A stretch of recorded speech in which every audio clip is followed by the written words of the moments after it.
when we discovered, I think the first oil well was 1959 in Pennsylvania. I think it was in Titusville, Pennsylvania, if I remember right. A guy named Drake drilled it. So from that point, you had a cheap energy supply. Well, society used it. It was how we powered everything, how we did everything. And that was making society move forward. We were developing more things. We were increasing our civilization. And that was the incentive structure. The incentive structure was cheap energy is a good thing. Yeah. Now we've hit the point where cheap energy has consequences. The consequence is we're seeing it in climate change. We are Yeah. seeing increased temperatures around the world. We're seeing more weather events. I think that the progressives are blowing it out of proportion a little bit, just as much as the Mhm. conservatives are ignoring it. There's some interesting books you can read and discussions on that are going on. But the thing is, we are seeing climate change. Yeah. Now, how do you change the incentive away from please supply us lots of cheap energy to drive civilization to let's move to a point where energy is still slightly cheap to keep civilization functioning, but we're not emitting all the CO2, we're not having all the environmental problems. How do you change incentives like that? Hey y'all, welcome to the Texas Forward podcast. William Taggart is our guest today. He's the CEO and founder of Cavern Energy Storage, a cutting-edge startup focused on developing underground pumped storage hydroelectric technology using salt dome caverns. A mechanical engineer by trade, he has spent over 30 years working and consulting in the oil and gas industry and has traveled across the globe solving complex problems. He is currently heading up the Texas Forward Party Ballot Access Committee and is the acting committee chair for Harris County. William spoke with Brian about clean tech, climate change, and the importance of hydroelectric storage. They also talked about where our politicians miss the mark around oil, natural gas production, and why we need to take a more long-term approach, and how the U.S. compares with Europe, China, and the rest of the world on infrastructure and fossil fuels. We hope you enjoy, and as always, don't forget to like and subscribe.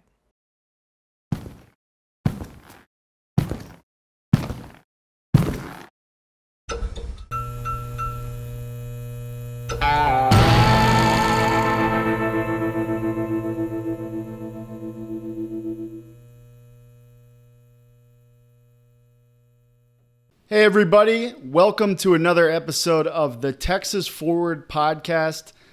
I'm Brian Lee, and I'm here this evening with William Taggart. William, welcome. Thanks for joining. Thank you. So if you're interested in energy, this is going to be the podcast for you. William Taggart is an expert on all things energy. Going to be really excited to get into the grid here in Texas and, just some of the ins and outs of that conversation, what our lawmakers are looking at as potential solutions in the latest legislature session, and several other pretty interesting topics. So, William, you tell us a little bit, and the listeners here, about you and kind of your background, your professional background. So, you've been in this industry pretty much your whole career, correct?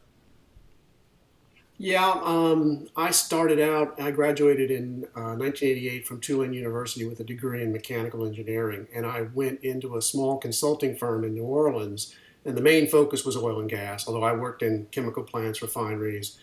I even did a tour of duty in Indonesia at Freeport-McMoRan's copper mine. That was Oh, an wow. interesting experience. But Yeah, I bet. after 16 years with them, I then went to work for a mid-sized oil company here in Houston and was 16 years with them. And then in 2020, I got tired of it, had enough, had a lot of questions that weren't being resolved, and I walked away from the oil patch.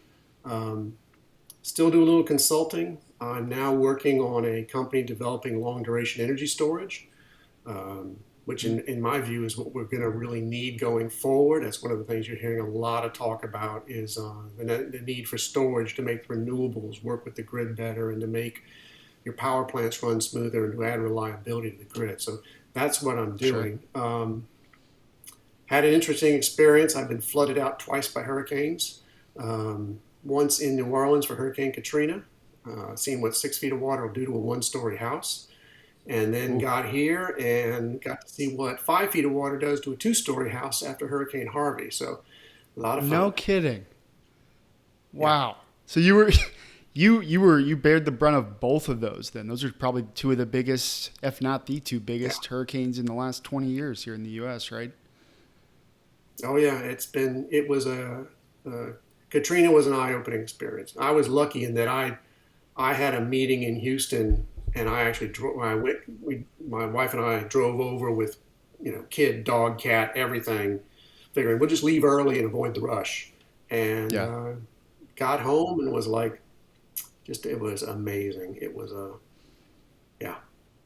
So you got out of there It's just before everything hit and you came back and there was 6 feet of water damage in your house.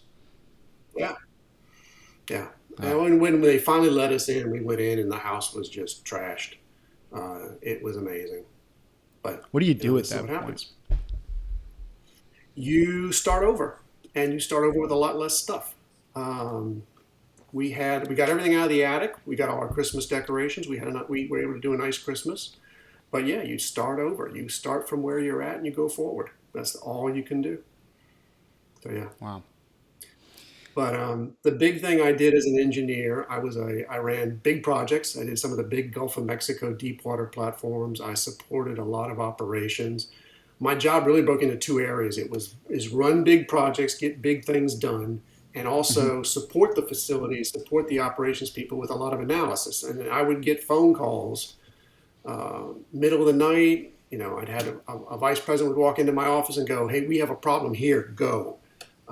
I had one time where a vice president came into my office, and the next day I was on a plane going to Malaysia because they had a problem in Malaysia they wanted me to go resolve, and I got it resolved. So a lot of my skills are based on having to do analysis and problem solving and doing all the work. And that was Sure. one of the things that got me involved with. I got involved with SAM before SAM Party merged with Forward. Um, and at the time, they were asking me, "Hey, look at all the political stuff. Look at the new district maps that Texas was drawing.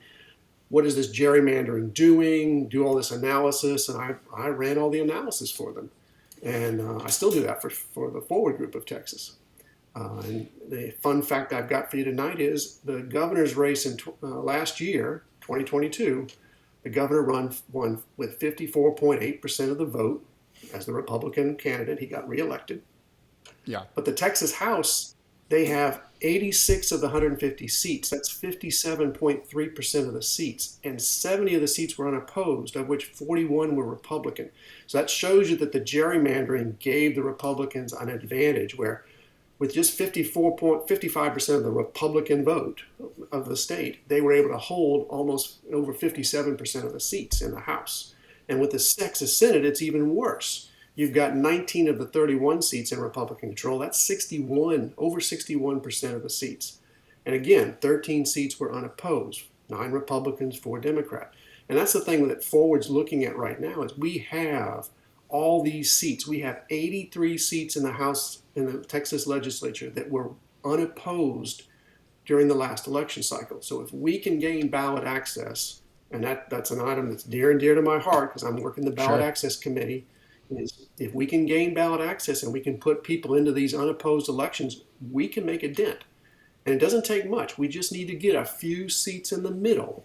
We need to end the Republican domination and have a small group of forward people in the middle. And then you've got this reasonable group sitting in the middle of the legislature that can then control and decide, hey, we're not going to pass any more crazy legislation. We're going to focus on governing in a reasonable, calm, moderate manner to get things done. And I Yeah. think you can see that with lately with how the governor has been vetoing reasonable bills to make his point. So, Right. that's me on the soapbox for that. I like it. I like it. Well, there's a lot to unpack there, William. So let's get into some of that stuff. So you are actively involved in the Forward Party, as you mentioned. So you're in charge of the Ballot Access Committee for the Texas Forward Party. You're currently the acting committee chair for Harris County. I mean, Yep. you being such a data-driven individual, as you've outlined here, I mean, the Forward Party seems like a pretty natural fit. How Yep. long, have you been, obviously you joined SAM first. I mean, how long have you been disillusioned with the current political situation and, in terms of So, yeah. the partisanship, and then two parts to that question. Did the experiences you had in your professional career kind of influence your disillusionment? That's a good question, and I think the thing to say is, as an engineer, my dad was briefly involved in politics in Louisiana back in the '80s Okay. for the Republican Party when it was not fun to be a Republican in Louisiana, and I got did a little work on some campaigns and all that. But as soon as I got through college, I focused on my career. Politics was like a Yeah. back thing, and then in 2003, when they were voting on to invade Iraq, that's when I kind of went, okay, this is nuts. Yeah. I was looking at the Republican Party and I went, I'm out, I'm done. So I just didn't like some of the things I was seeing. I stepped away from 2003 to about 2015. I got called Rhino a lot by ex-friends. And I'm amazed at how that term is now being used for more and more people in the Republican Party, because it used to be just a little group of us super moderate people who had left. But in 2020, when I stepped away from the oil and gas industry, my career was no longer the massive priority. It wasn't sucking up so much of my time, and I started looking around and I went, "What's going Yeah. on?" Looking at all the issues. I'd watched the 2016 election. I'd driven back from a project. I was sitting in a bar watching the TV screens, and I went, "Oh my God, Trump's going to win." I saw the numbers and the way they were shifting, and that blew me away. That really blew me away. And so in 2020, I saw some editorials about, "Hey, we're forming a third party. We're going to be moderate. We're going to be based on data. We're going to do this ranked choice voting." And I went, "I'm in." That's when I Nice. went, "I'm in." And it was more of a question of, you just start looking at all the problems and you start realizing that the Republican and the Democratic parties are so focused on DEI, CRT, all Right. these things, all of these minor issues, when we've got major structural issues that are going on that are going to come back to hurt us. Oh yeah. Interest rates have gone from 1% up to 5%. Well, that's going to raise the amount of money that we have to pay on the national debt, the interest payments. And nobody's talking about that. Nobody's thinking about, well, what does that mean in 5 years, 10 years, 15 years? What does that look like? And that's the thing, is we have politicians who are so focused on these culture war issues and focused on getting elected next election cycle, and Yeah. nobody's taking the long view. And that really worries me. As an engineer, Oh you've yeah. got to take the long view. Yeah. When you do a big project, the decisions, and these big deep water oil platforms, that's a 4-year project. That's from the time you make the decision to go forward till you achieve first oil and you make money. It's 4 years. And the thing we're taught is, in that first year, if you can resolve decisions, then you can resolve them cheaply. You can keep your costs down. You can stay ahead of the game if you focus on solving the issues in that first year of decision making. Because if you're trying to fix it in the 4th year, you're in trouble. That's Yeah. when you're spending big amounts of money. So you've got to get it right year 1 so that year 4 goes as smoothly as possible. So the idea that we're sitting here arguing over culture war issues and nobody's like, guys, Social Security, Medicare, interest on the debt, nobody's talking about that. It worries me. Yeah, and I mean, it seems unfortunate like that ship has sailed on solving a lot of those problems before they become bigger problems, right? It's, Oh, yeah. these are things, conversations we should have been having for years, and it seems like these talking points, the culture wars of the day, just keep getting, more and more insignificant to the actual issues that are going on. I mean, it's, Yeah. yeah, worrying to say the least. I mean, and they're going to wait till it's a crisis. And at that point, then, once it's a crisis, you're into the event. It's too late. Anything you could have done to avoid it has been missed. And I mean, look at the Texas legislature. We had a bill, Senate Bill 6, that was to build 10,000 megawatts of natural gas power. Now, nobody talked about the natural gas fuel. And just recently, I think it was June 8th, what's called the U.S. Energy Information Energy, EIA.gov, they published a chart for the Haynesville shale field. And the chart was said that the economically recoverable natural gas resource curve, they published that for Haynesville, which said to recover in 10 years, for that Haynesville to be recovering the same amount of production that it's producing today, natural gas has got to be over $5. And the whole point there is as these oil fields and these natural gas fields come online, they come up, they plateau, and as they plateau, the production becomes more constant. At that Right. point, drilling is becoming harder. So you need higher prices of natural gas and oil to have the required amount of drilling. The more drilling you need, the higher the price you need. And you can see that right now because natural gas prices dropped about $2 per million BTU. It was running like $8 last year because of the Yeah. war in Ukraine. And as a result, last September there was 75 rigs working in the Haynesville Shale. This May there's only 64. The rig count has come down because the natural gas price isn't there to support the amount of drilling. As a result, those rigs are barely replacing. So the way a shale field works is oil and natural gas wells, they make their biggest production when you bring them online. And from that point Sure. on, they start to decline. So within a year, they'll be making 10, 15, 20% of what they made those first few weeks, those first few really good weeks.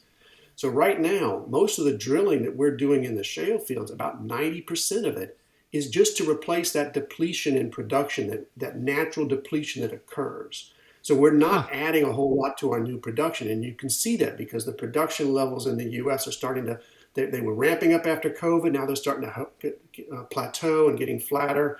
The oil fields, the Bakken field up in the Dakotas, the Eagle Ford Shale south of San Antonio, those oil fields haven't recovered to the levels they were pre-COVID. And people are now talking about, well, they've plateaued. Those areas have plateaued and they're not going to go above what they used to make.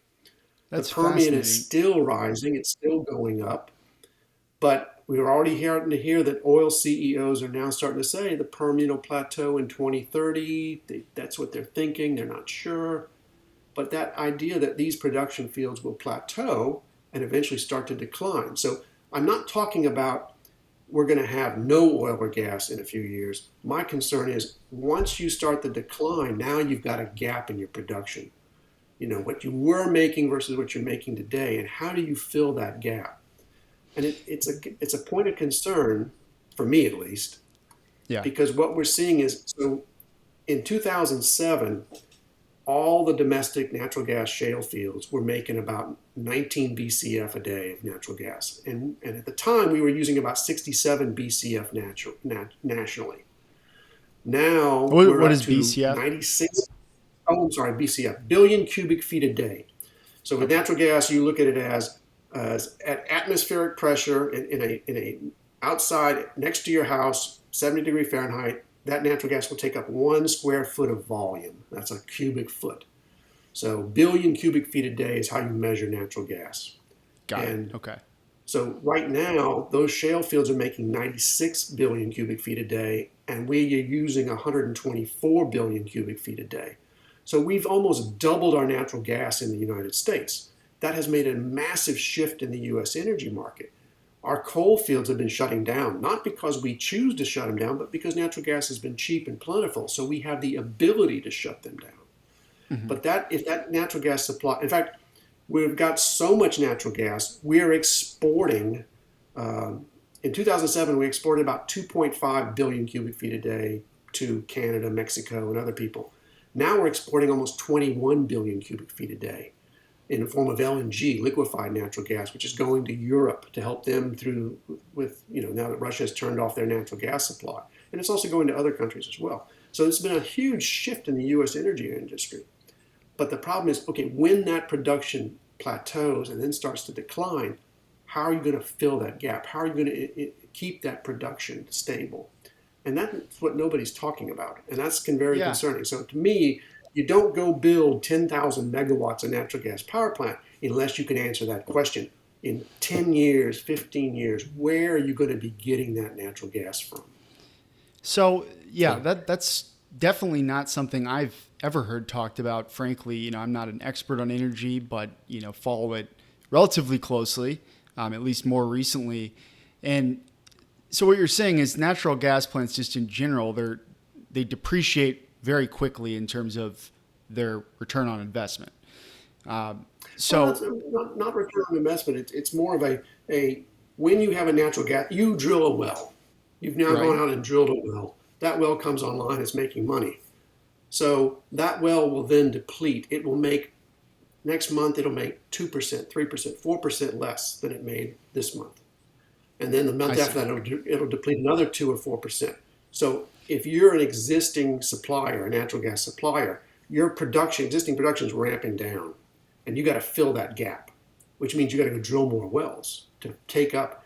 It's it's a way of where you've got to replace what you're losing, and then you've got to drill even more to add to that to increase your production level. So it's an ongoing thing that has to be done, and eventually, the North Sea, the Gulf of Mexico, existing Alaska production has all plateaued and then Mhm. started to decline. Alaska, now that they've approved the Willow development up in Alaska, we could see Alaska increase back up again. But it's And been in decline for a long what time. is the Willow development exactly? So Chevron just got approved to do a project in Alaska called Willow, which will be Okay. oil and gas development up in the northern part of Alaska. Oh yeah, I remember Biden But getting a lot of slack for that from the yeah, environmentalist side of things. yeah, I love that where the environment, and that's one of the reasons I'm having trouble with the Democrats right now, is they're like, shut down all drilling.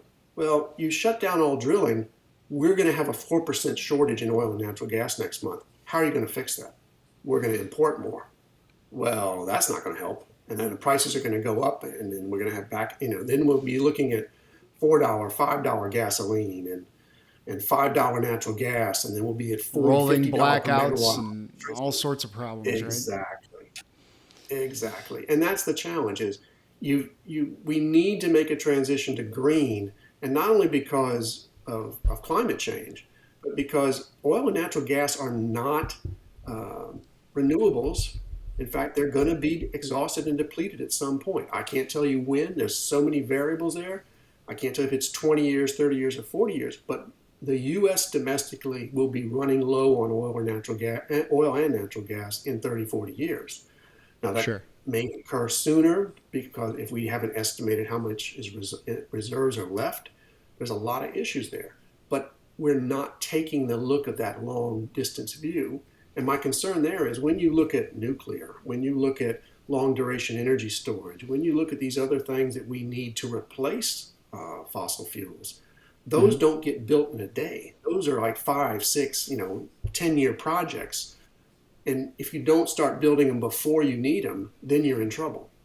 And that's Yeah. one of the things where I think the Republicans are getting it wrong. They're, drill baby drill, and when we're short, we'll just buy it off the international market. Does anybody remember the '70s when we were really short on it? We were a big oil importer, and OPEC turned off the tap to the U.S. There were gasoline lines. There was craziness back in the '70s when that happened. And that's the thing But is, isn't it a good thing then for the U.S. to be producing all of this natural gas? Is that something that you would say we shouldn't be doing? I mean, to me, it seems like we should always be shooting to have well, more energy than we need, so we can export it yeah. And within what was reason, right? happened is the increased natural gas production has let us decrease coal.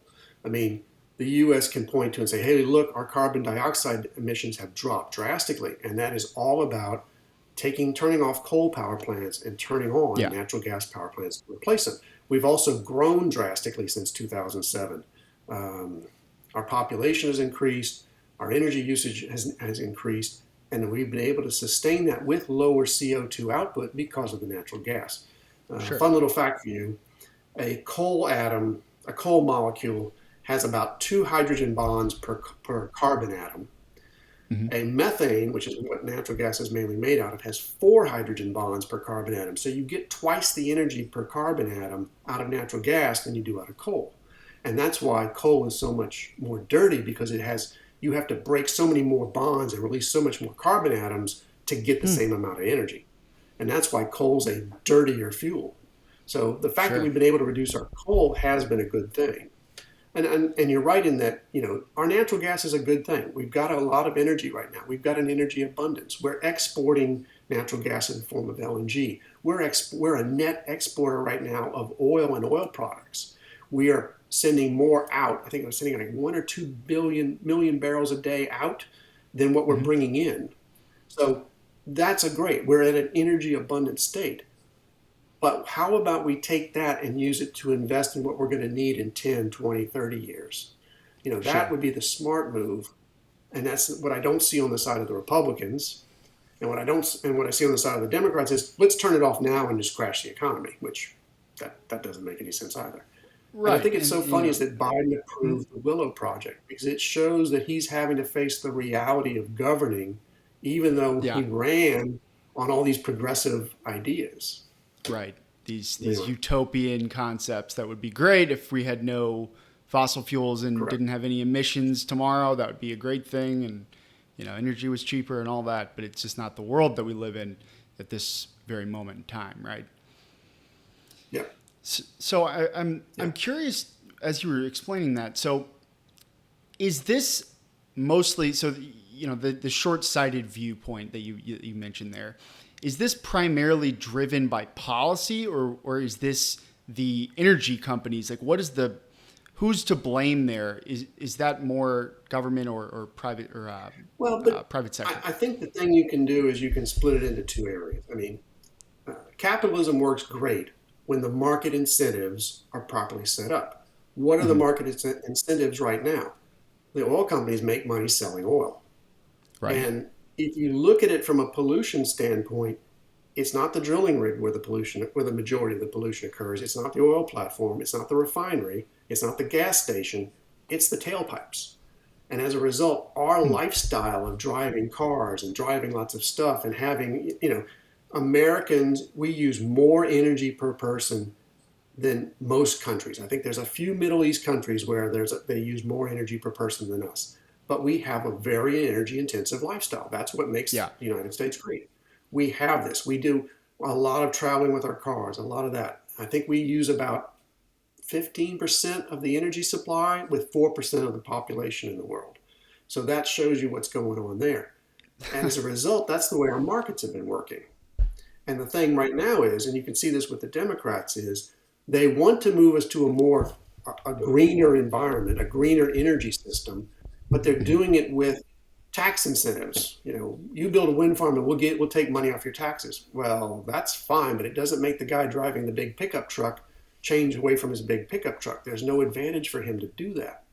So they're trying to kind of gently nudge us in the green direction, but I just don't think they're going to do it. And it's a question of market incentives. Where is the Yeah. incentives in the market? And that's what I think we've got to really think about is, okay, how do we change our market incentives? How do we change it where, because if you set up the market properly with the right incentives, Hmm. capitalism works, but it's getting those incentives right. And I think it's Yeah. going to take a major change and a shift in policy. Yeah, and what do you think? And that's a very interesting commentary for sure. And capitalism works with the right incentives. Where did where did the incentives go south? And what incentives do you think would get our specific to energy get things working in the right way again? Towards So a better energy mix. So when we discovered, I think the first oil well was 1959 in Pennsylvania.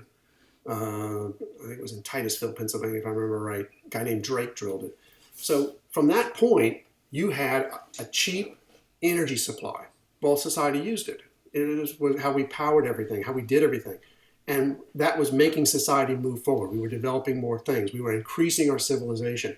And that was the incentive structure. The incentive structure was cheap energy is a good thing. Yeah. Now we've hit the point where cheap energy has consequences. The consequence is we're seeing it in climate change. We are Yeah. seeing increased temperatures around the world. We're seeing more weather events. I think that the progressives are blowing it out of proportion a little bit, as just as much as the Mhm. conservatives are ignoring it. There's some interesting books you can read and discussions on that are going on. But the thing is, we are seeing climate change. Yeah. Now, how do you change the incentive?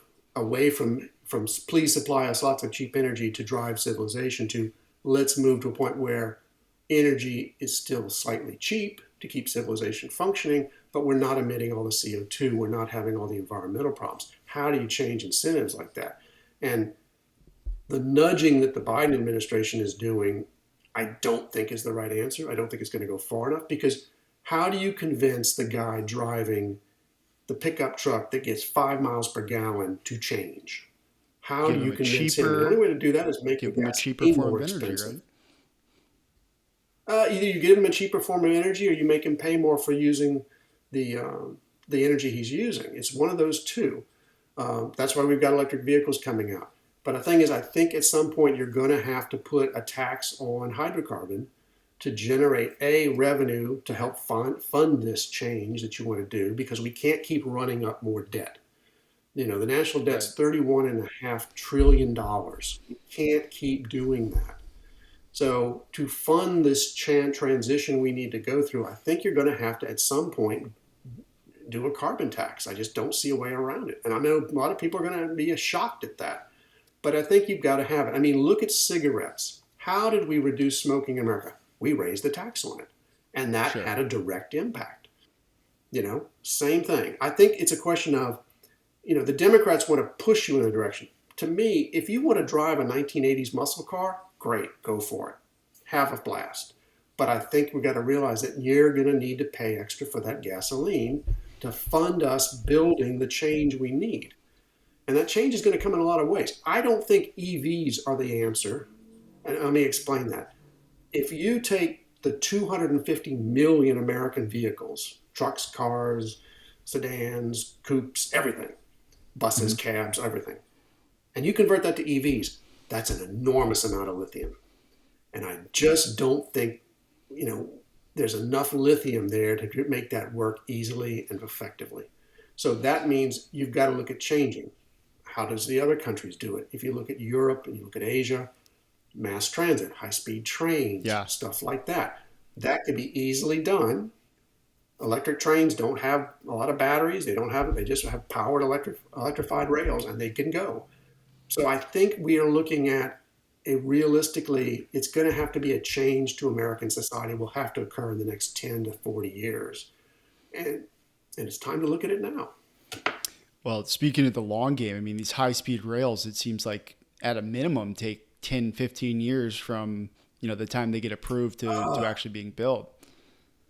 So I'm in the middle of reading a book. Is how to do big projects. What's the title is? It's a little different. I can't remember what the title is off the top of my head.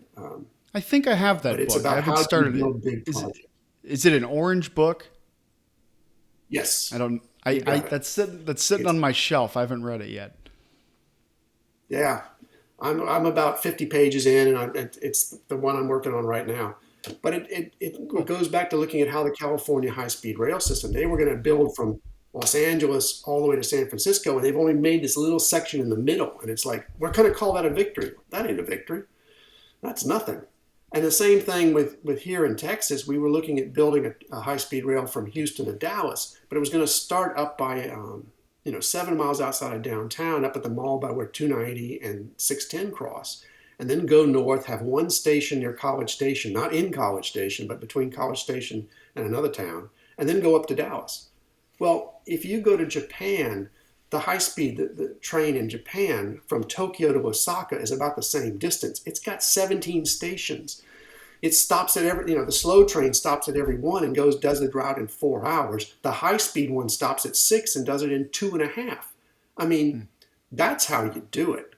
You build from the downtown Houston all the way to Dallas through, go start in Galveston, go up through Houston, all the way to Dallas, up into the suburbs north of Dallas, and stop at all the little towns in between. And that would be the project. But we're not doing that. And that is the thing, is we've got to come back to how do we build big projects? We built the Golden Gate Bridge. We built all these other, Brooklyn Bridge, all these other amazing projects we did. Our We've highway got to go system. back to that. How do we do it? Exactly, the Eisenhower highway system. In fact, the Eisenhower highway system is how we lost our passenger rail back in the Right. 1950s. But Yeah. yeah, exactly. How we need to relearn how to build big projects. And Why do you I think would go we've look at China. and sorry to Go ahead. interrupt. Why do you think we've gotten away from that? Like what is wrong with our current, you know, bureaucracy and governmental structure that's causing us to be so inefficient with these large projects? I think a big part of it is we've added a lot of environmental rules, and it was necessary. Sure. We weren't considering the environment enough, but now I think we've gone too far through that, and now we've got too much environmental regulation. Where is the happy medium? I don't know yet. The other issue is we do a lot of these big projects with not enough upfront planning. I mean, we don't design it thoroughly enough ahead of time. And that's the book that we're both reading is it gets into that, saying you really need to. The guy said you need to think slow. You need to take that early time and think very carefully about how to do the project, and then build it quickly. And that's the way to get it done. And other countries know how to do that. China's building a lot of high-speed rail. They're building a lot of big projects, and we need to sit down and look at them and go, how are they doing that? Because we've got to get back to the point where we can build big infrastructure. We need it. Yeah, no question. Yeah, you look at China like you said, and it's, I mean, if there's a silver lining to the, the ever intensifying competition with China, it's that maybe our politicians look at that and say we need to get our act together here, or we're going to lose, our throne here as the top dog on the world stage. Yeah. So I was talking about energy storage earlier. And the company I'm working on, there's an existing technology called pump storage hydroelectric. It's how 90% of the worldwide energy storage is done. It's two lakes on the side of a mountain. You pump water from the lower lake to the upper lake to store electricity, and then you let the water flow down through a hydroelectric turbine to recover it. It's about 80% efficient. The U.S. built in the 80s and 90s, I think a little bit in the early 2000s, we built 23 gigawatts, 23,000 megawatts of pump storage hydroelectric. Mm-hmm. We haven't built any since. There's a project in California that's been trying to get its permits for 14 years, and they still haven't gotten their permits approved to take two old iron mine pits and convert them into a pump storage hydroelectric. You would think that's a slam dunk of a project. They can't get their permits. Meanwhile, in China, they've built over 30 gigawatts. They've surpassed us, and they have 50 gigawatts under construction. 50,000 megawatts of pump storage is in construction in China. I mean, that should show you that we've taken our eye off the ball, and now China's just passing us. And people are making a big fuss about China building more coal power plants, which they are doing because they've got coal in abundance locally. They don't have a lot of natural gas or oil, but they're building huge amounts of renewables as well. And with that pump storage hydro they're building, that will allow the renewables to work better with their grid and be more reliable. It really is amazing to me how we're not learning from what other countries are doing. So the pump hydro storage, so that works for all forms of energy, if I understand you correctly? Yeah, well, it takes electricity. Any electricity from any source you want can be from a nuclear. In fact, we actually built it to work with nuclear power plants. A nuclear power plant doesn't like to change its output. So at night, when people are using less electricity, they needed some way to use that extra electricity for something. And they built pump storage hydros. So they would take the extra electricity at night, charge up the pump storage at night. During the day, it would discharge, and that way you end up with a nuclear power plant and a pump storage that actually matches up with the actual demand better from the consumers. And that's where it came from. But it only works with mountains. We're looking at how to do it using salt domes, do it underground in a salt dome where it's two caverns underground. And that's the technology I'm working on right now. This But is there's your other company. This is technologies what available. you're working on This is my specifically. company, yeah. This is what I'm doing. Yep. Very interesting. But there's other ways of doing long duration energy storage. There's lots of people moving into this space. There's a company called QuidNet that's here in Houston. There's a company called HydroStore. There's a couple other companies. So, we have a lot of choices, but we're all trying to develop what we need for this, and we need help to do it. Startups are not easy, and it's not, especially not easy when you're talking. This is big infrastructure. This is those big projects that we need to be doing. With the the infrastructure or the Inflation Reduction Act and the other the name is escaping me. The legislation the Biden Yeah. administration just passed recently that is allocating a significant amount of Hmm. money towards clean energy transitions. Are you benefiting from any of that at all, or is that something you're kind of like working So on? we have an application in. We're hoping to find out in the next few months if we've gotten the award, if we get an award from the Department of Energy for some funding. I'm at the phase where I need to do my preliminary engineering and get ready to build a demonstration unit, and that funding is would totally make us go forward. So yeah, we're Yeah. waiting to see if we get funding, And so that's a and then just grant, correct? So they yeah. basically okay. And how do they That is. decide? I'll let you know once I figure that out. So Okay, what yeah, happens is I the mean, if you know department, the answer. yeah, but Department of Energy comes out and they say we have a funding opportunity. We're looking to develop this tech or that or something else, and they had one that was innovative pump storage hydroelectric. I Okay. applied for that. I passed the first bar, first cut, got the main application in, and now we're waiting to hear back whether we received the grant or not. So that's how you do it. And DOE is constantly issuing out funding opportunities, better solar panels, better wind, better hydroelectric, better batteries for cars. There's a lot of money that from that IRA and from the previous bill, the Build Back Better bill, that they're That's right. funneling into the new technology area. Houston just applied for a grant to become a hydrogen hub. I know that was done by the Greater Houston Partnership in conjunction with the Center for Houston's Future. They just finished that. So there's a lot going on in this space. There's a lot of technologies. We've got to figure, we don't know which ones are going to work, which ones won't, but everybody's working on it. So there is some things being done, um, Well, it which is sounds important promising. because, yeah. Just And in it's general, outsourcing, the government being able to give grants to private sector companies like that and let the free market, the best solution win, so to speak. In theory, I mean, that sounds like the right way to do it to me. like I said, when you have the right incentives, capitalism works fine. So they put out these prizes for, hey, we want new technology, and they're getting a response from the market, exactly what they want. It's now taking it to that next step. I mean, in the startup community, you hear about the valley of death from, when you get your initial idea, get your money and all that, to go from a little startup to making commercial units. That Sure. between that is called the valley of death, and it's how you get across that, and that's going to be a challenge that I'll have to figure out later. First, I just got to get the first grant. Well, yeah, But yeah, one step at a time. Hats off to you on that, William. I'm wishing you the best. yeah. So another thing to think about is we need to make this transition because we're very dependent on oil and gas. And one of the things I've noticed from when I started 30 years ago is we have we're going through inflation, and a lot of the times you'll hear them refer to inflation without energy because they want to take energy out of the mix for inflation. And the reason being is because energy is a major component of inflation.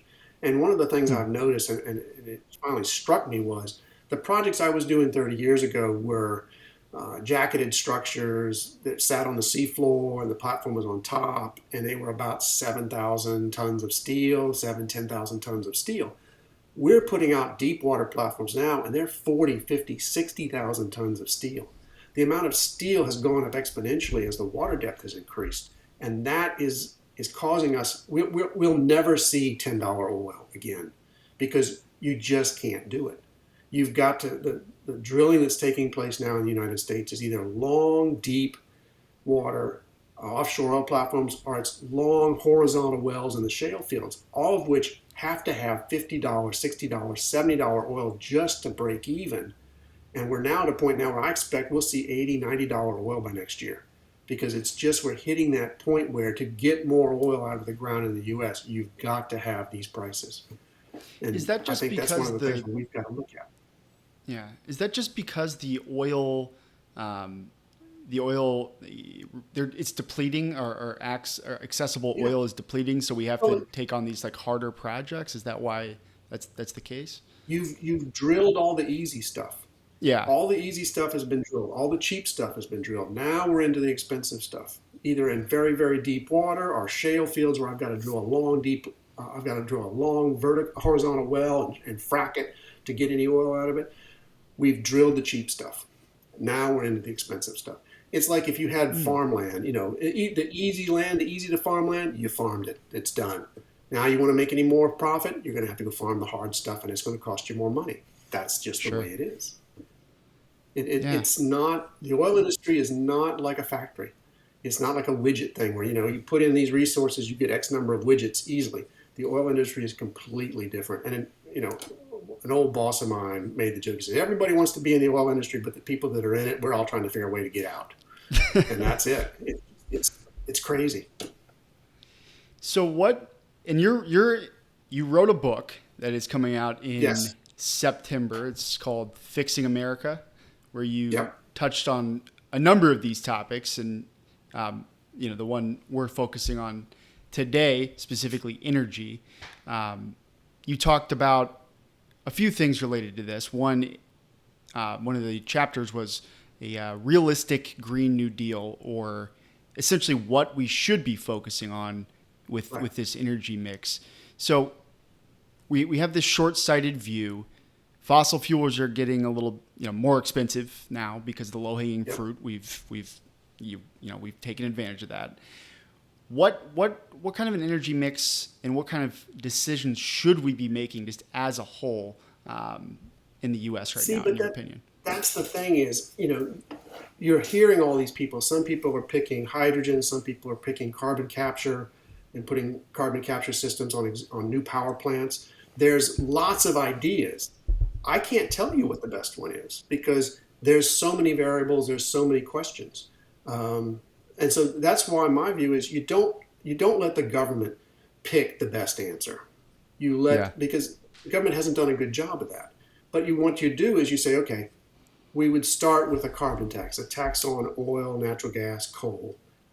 Start off very low, very small tax, and then have it ramp up over 20 years. And as it's ramping up, it's generating more money for you to go pay down the national debt, to go build high-speed rail, and to build infrastructure that the government needs to build because it's not economical for a private contractor to do it. That does exist. Um, but then that pushes the emphasis on the market to move away from hydrocarbons. And then the market will figure it out. It could be small nuclear, it could be big nuclear, it could be wind solar with long duration storage. I can't tell you where the best answer is, and I would question any expert who tried to tell you because it's just so many variables that we don't know. So Yeah. as a result, you put the pressure on the market to, hey, we're going to add a tax on oil, natural gas, and coal. We're going to tax any of it coming in. We're going to tax anything coming in from foreign countries that was made with oil, natural gas, and coal. Just come up with a tax that's on weight, assuming the hydrocarbon content of the weight of a container, and then everybody pays a tax. And now the pressure is on the market to figure out a way to move away from hydrocarbons. If you want to keep using hydrocarbons, fine. You'll generate more money for the government. We can pay down the national debt. Love that idea. But that's what you do is you set the market up where it makes sense. You set the incentives up, and then capitalism will figure it out. We've got a lot of creative people in this country. If you set up the incentives, it will get figured out. I get what you're saying, but the carbon tax that rubs me the wrong way a little bit. Where is that something you're thinking of for the consumer? Or are we taxing the energy companies, or both? Doesn't It matter. obviously will get I passed would on to the tax it at consumer. the source. Yeah, Exactly. It all gets passed on to the consumer. And it would be something that everybody would pay. The progressives aren't going to like it because they're going to go, hey, that it's going to hurt the poor people. It's going to hurt the lower middle class. Everybody's paying this. Yeah, because the poor people in the lower middle class need to change their habits. They need to go insulate their house. They need to go figure out a way to drive less, use less coal, oil, natural gas. You've got to put the pressure on everybody to change the lifestyle. Now, the Republicans, the conservatives are going to go nuts going, we shouldn't be taxing any of that. Well, when you look at U.S. gasoline prices, we are super low compared to Europe and Asia because they have high taxes. And even the no, tax that I write about in my book doesn't even come close to getting us up to the price levels that we see in Asia and in Europe. It would get us higher. It would be an additional tax, but it wouldn't get us to that point. But it's a question of we have kept cheap oil and cheap gasoline for so long in the U.S. that we've got this focus on it, and it's become like a drug that we're addicted to, and we're not, like cigarettes. You're not going to change how people's lifestyle until you make them pay a penalty for what is something that you want them to stop, and that's why you're going to have to face a hydrocarbon tax. And the way the Biden administration is doing it with all these incentives and everything, that's going against the national debt. We're Right. $31.5 trillion in debt. Where's the breaking point on that? I don't know. And I don't want to find out. No. So to me, I think it's something where we're going to have to come to the decision of yes, taxes are going to have to go up, not only in terms of oil and natural gas and coal, but I think we've got to balance the budget. We just can't keep spending money we don't have because we're going to see a huge charge on the interest rate in a couple of years because of this 5% interest rate that we're seeing. The Treasury Department's going to have to refinance bonds when bonds are coming due. They're going to have to do it at a higher interest rate because that's what the market has. And as a result, we're going to see higher payments on the national debt. I think the national debt payment was about $400 billion last year. That's going to go up. And that's just cutting money out of the budget and making things worse. We've got to change this. And that's the thing is, and that's why I've given up on both the Democrats and the Republicans. They're talking, but they don't do anything. And we just can't keep living like this. Yeah. And last question on that. Would you happen to know off the top of your head what China does for the like on fossil fuels? Do they have a higher tax on oil and gas, or what their structure is there? Yes, actually, China is about, so last couple of years ago, I checked the pricing, and I think the US was like 250, 280 when Hmm. I checked all the pricing for everything. And China was like $3.60, and Europe was like $4, $5 a Hmm. gallon. So China's more expensive. They're not as expensive as Europe, but they are more expensive. I think Korea and Japan were like in the $4 or $5 range too. And they all have functioning high speed rail, functioning Right. mass transit. Why? Because it costs more money to drive a car. So that's Hmm. why they do it. And actually, China and Europe have subsidies to their mass transit to encourage it because letting people move around helps your economy. But I think their incentives, the money they give to their rail systems is very small compared to the overall GDP. But that's something that they do and that we don't. And I Yeah. think it's something to consider because, when you look at the world, I think, we're at what, 350 right now, $3.50 a gallon, somewhere in that range, maybe up to four if you're buying the premium. Other countries are a lot more expensive. The only countries that are a lot less than us are out in the Middle East and Venezuela, where they supplement the price to keep it low to keep their populations happy. And that's the thing is, I mean, I think the U.S. tax, where is it at? It's very low compared to, what we're charging is I think we're charging like 18 cents a gallon, 15, 16 cents federal a gallon. And I think California is like 60 cents a gallon, which is the highest state tax. That's it, 70 cents per gallon. And that's nothing. Not, 18 cents a gallon for the U.S. government to collect on a gallon of gasoline is nothing, you know. And that's where I think we have to look at raising the taxes so that we can actually see some impact, actually provide the incentive to push people away from fossil fuels, but also generate the revenue to start paying down the national debt. I Yeah. mean, it's insane what we're up to now.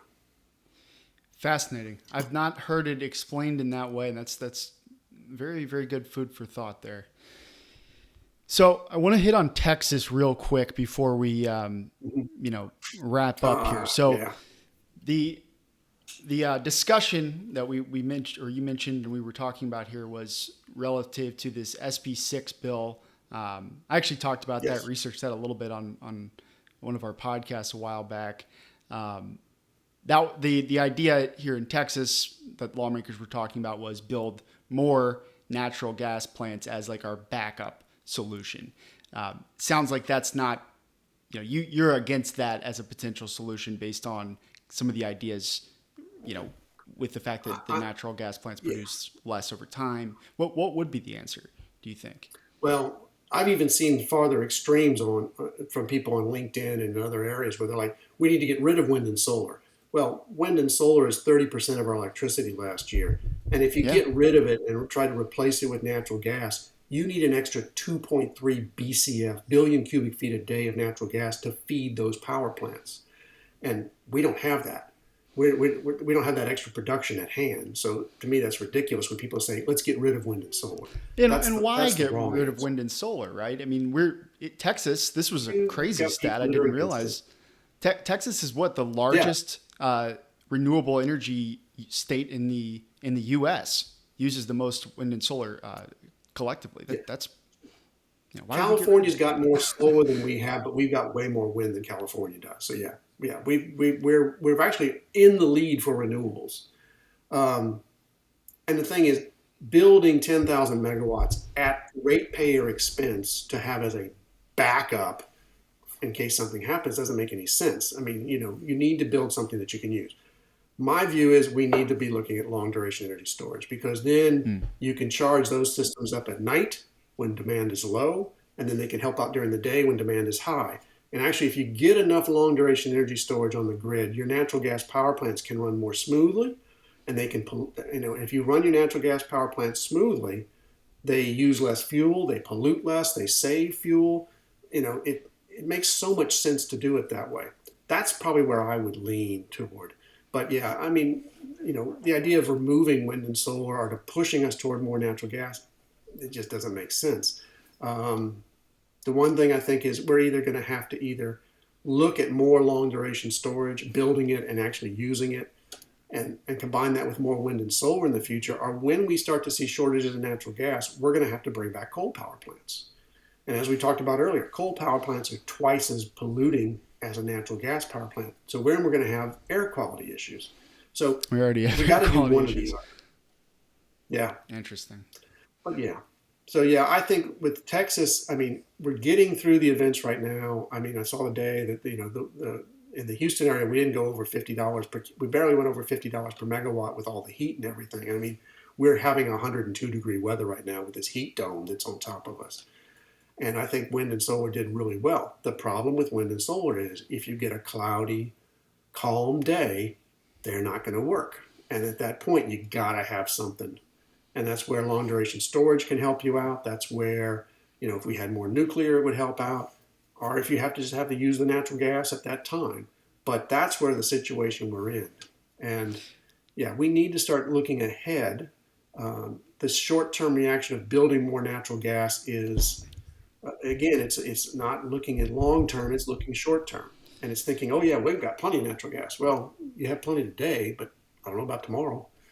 But what And about we'll what see what about the happens. argument that you can toggle that energy source on more quickly than a renewable? Would the long duration storage Yeah. help to make renewables more, I forget the word for it, but give Reliable. renewables yeah, essentially, right? Give us the Yeah. ability to use it quickly, turn it on in a pinch. Yeah. No, existing pump storage hydroelectric facilities can go from charging to discharging in like, I think it's like 2 minutes, 3 minutes. So Mm-hmm. yeah, they're fast. They can. Well, the thing about pump storage hydroelectric, and this is why I'm trying to get it adapted to work in salt domes. It's Mm-hmm. um, it's what's called an inertia device. So it's a spinning turbine, spinning electric turbine that gives you inertia, and that's the same thing what we like about natural gas power plants and coal power plants and nuclear power plants. That spinning power generator has inertia, it has momentum to it, so it doesn't changes in demand don't affect it as much. It can ride through short little changes in demand. Inverters on wind turbines and solar don't have that ability, and that's one of the issues that I know Department of Energy is looking at right now is to make the inverters work better. But you'll hear them talk about inertia-based power generation and also power generation that can come online quickly. Pump storage can do that. You can take it and adjust it. You can increase it, decrease it as necessary to meet consumer demand. Now you've got to have enough storage system. It's got to be designed enough where it can keep enough storage and it can ride through the low points and get through and get to a point where it can charge back up. But it works and it's a good way. It's a good solution. There's some information I've seen where people are comparing if you go over 10% renewables, this is the price of electricity. And some of these countries have very high electricity prices when they have high levels of renewables. Well, I looked Yeah. a little deeper into that, and what I noticed is that the countries with high prices of electricity and high levels of renewables have very low levels of hydroelectric and pump storage hydroelectric. And countries with high levels of hydroelectric or high levels of pump storage hydroelectric have very low electricity prices when they get to high levels of renewable. They've got that hydroelectric ability to match up with consumer demand, and they're not the fact that they have high levels of renewables isn't as big of an issue. Like we said here in Texas, we're at 30% renewables. Why are we doing okay? Because our natural gas power plants are constantly speeding up and slowing down to match demand. And the only Yeah. time we get into trouble is when that renewables are low and we don't have enough natural gas power plants online. Some plants have broken, they're offline, they're getting maintenance. That's what gets us in trouble. And actually, touch briefly on the grid on Uri freeze in 2021, February 2021. Yeah, please. We blamed a lot of people are blaming renewables.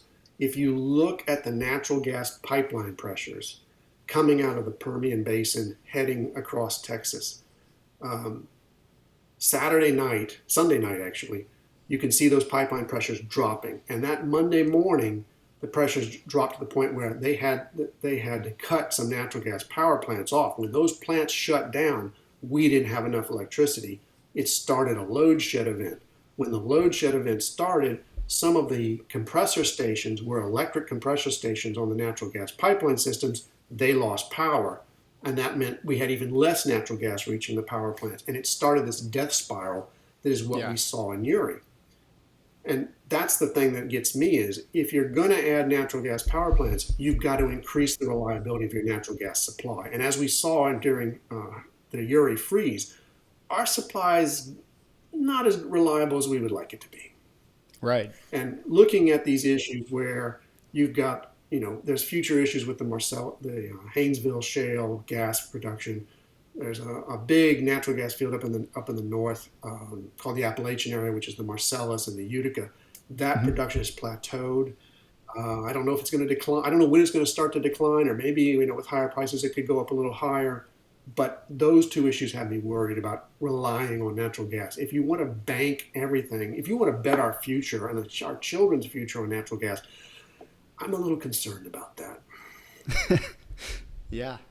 No, you're convincing me more and more. I mean, with just the general concept that this is inevitably we're going to get less efficiency from these plants one way or the other. So that can't be the only thing we're doing, if we don't want to be short-sighted, going back to the big theme here of our current political environment, right? So Arnold Schwarzenegger did a video a couple of years ago, and he was like, put solar panels on warehouses and stuff. And he said, it makes electricity. It's perfectly fine. And in case we have a problem, in case climate change is real or we have a problem with fossil fuels in the future, this makes sense. And to me, that's the right answer. If you can do that now, and you're like, yeah, I'm not sure when the natural gas is going to run out, and yeah, I'm not too sure about climate change, but let's just go ahead and build some solar panels and build some wind turbines and build some long duration energy storage. And that's the key right now. We got plenty of wind, plenty of solar. We're really short with long duration energy storage, especially in Texas, Louisiana, Mississippi, because we're too flat to build classic pump storage hydroelectric. And that's what we need to be looking at. That's what ERCOT and the Texas Public Utility Commission need to be thinking about. Yeah, I mean, it seems like you shouldn't have one without the other. The storage solution seems like it would make everything better. I think, Brian, you've hit on something, is that we built wind and solar without storage, not realizing that was going to be a problem. And now we've run into the problem, and we need to start thinking about, okay, how do you build the storage? And that's what we need to be working on. Yeah, makes sense. So let's wrap up here with some maybe optimism with what you and I are both heavily involved in. What this podcast is about, the Forward Party.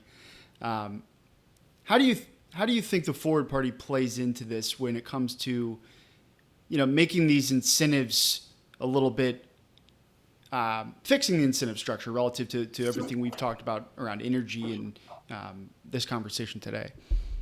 I got into writing my book because I was struggling with these issues of climate change and with immigration and all the culture war issues. I was looking at them, trying to figure them out. And that's what started the book off. And Hmm. then started doing it in 2020. And then when January 6th happened in 2021, that got me even more interested of, okay, what's going on here? And after I got through all the, what I call the infrastructure issues and the culture war issues, I started looking at the political stuff. And in my mind, what we're looking at right now is that gerrymandering has not only allowed the Republicans and Democrats to control areas, it's hurt them. It's hurt them because they can't elect moderates. The gerrymandering is pushing them into they're running for the reddest of the red voters and the bluest of the blue voters, and both the political parties have been moved to the extremes of the political spectrum, and it's left the middle wide open. I mean, we keep seeing this stuff that more people are calling themselves independent, less Yeah. people are calling themselves Republican, less people are calling themselves Democrat, because the both parties have moved to the extreme. And I think we're now at a point where to hope that both parties will come, one party or the other will move to the middle is impossible. The gerrymandering has locked them into this dynamic and they can't get out of it. So we need a third party. We need the forward party to break that log jam. We can, ranked choice voting, I think, is a huge thing. I think we can see that in Maine and Alaska where they've used it. It is, the Trump candidates in Alaska failed. We got a moderate Democrat and a moderate Republican out of those races in 2022. And I Yeah. think that shows you a lot that ranked choice voting is one of the right steps in the right direction.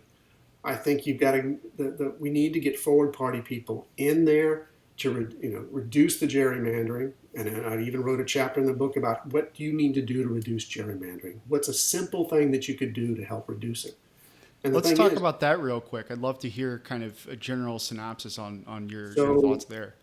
yeah, there's some books that you can read written by political scientists, and the solution is actually very simple. One of the ones they propose, and think of it as a small step in the right direction, is don't allow districting to break up a zip code. If you're in a zip code, you're in one district. About 16% of the people right now in the U.S. are in a district where, are in a congressional district which is they're split across zip codes. So not a lot of people are affected by that. But if you move that needle, move that change, you're going to reduce the gerrymandering because now they can't break up zip codes. They got to put them together. Right. And I think that would be a very small step in the right direction. And that's the only thing I'm proposing in the book is take a small step. See what that does. See if it helps. So yeah, that's the easy solution for gerrymandering. The other thing is dark money. The money in politics Oh has yeah. gotten insane.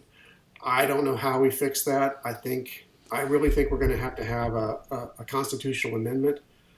How you get that through with the Republicans entrenched and the Democrats entrenched, I don't know. But to me, that's the other big thing in the room is we've now opened it up where people can spend tons of money, hide their names. We don't know who's doing it. We don't know where it's coming from. And that really makes it hard. Oh So yeah. if you look at history from the 1800s to about 1990, you see a reduction in dark money, a reduction in corporate and large funding, limiting the amount of money a person can contribute into elections. And then in 2010, with the Citizen United decision, that blew it up. And then there was a second decision in 2014, which let rich people spend unlimited money on political activity. And those two decisions together is what created the mess we're in now. Yeah, I mean, we could do a whole podcast on that. I mean, I feel like that Oh, is yeah. the root cause of the problems, right? Is the dark money, the corporate money that's just controlling everything that our politicians do at this point. It seems like, Yeah. yeah, but It's made it into the that's thing. We're spending billions of dollars every election cycle. yeah, nuts.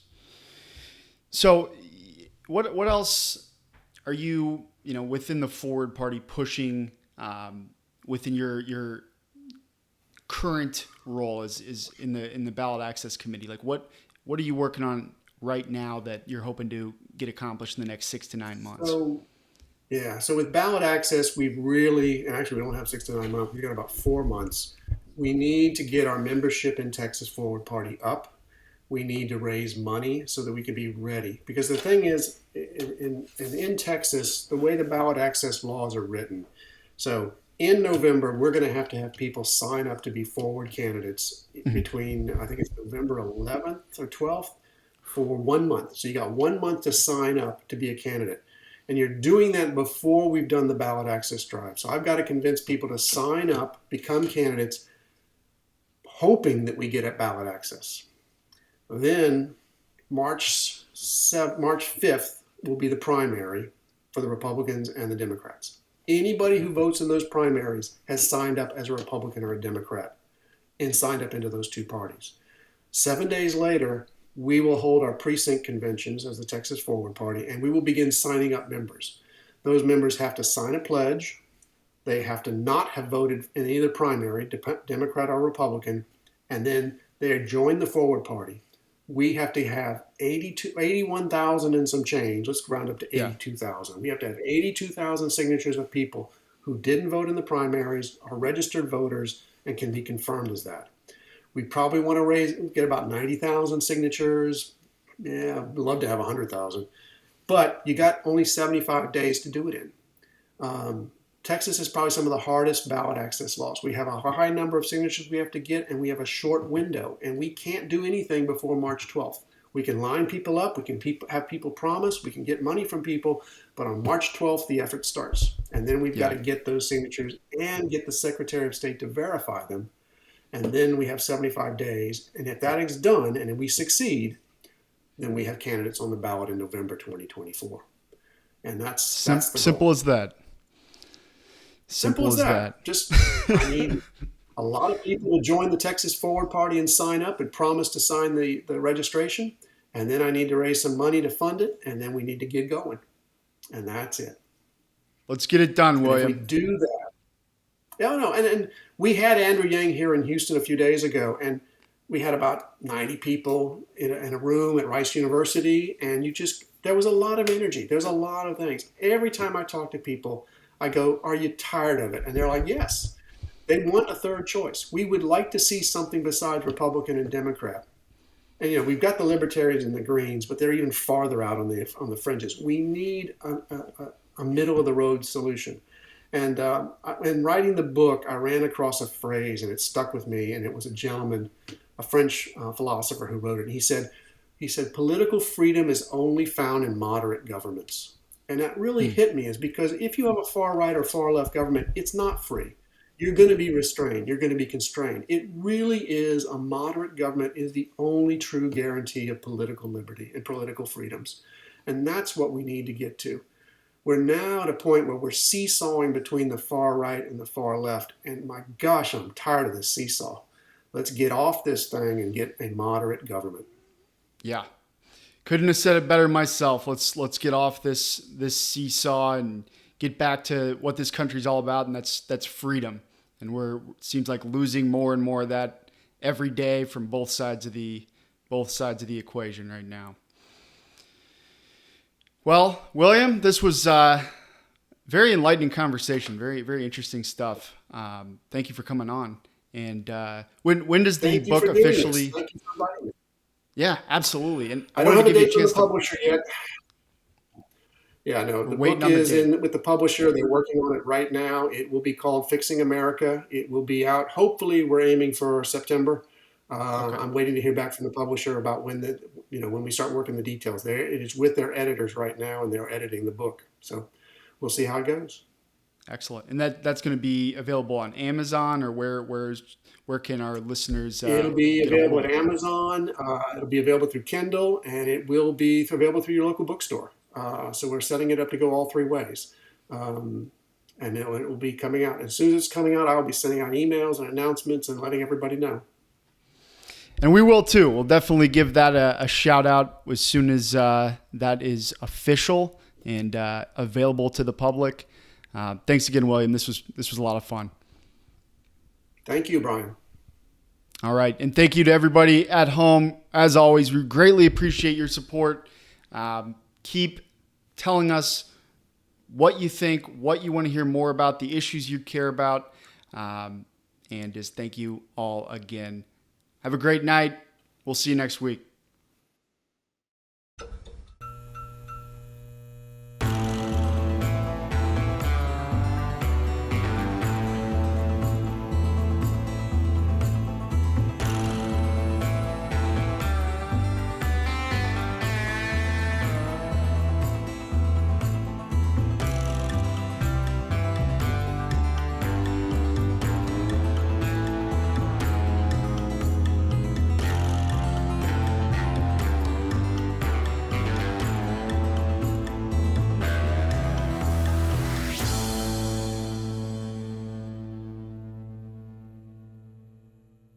Good night. All Take care. right.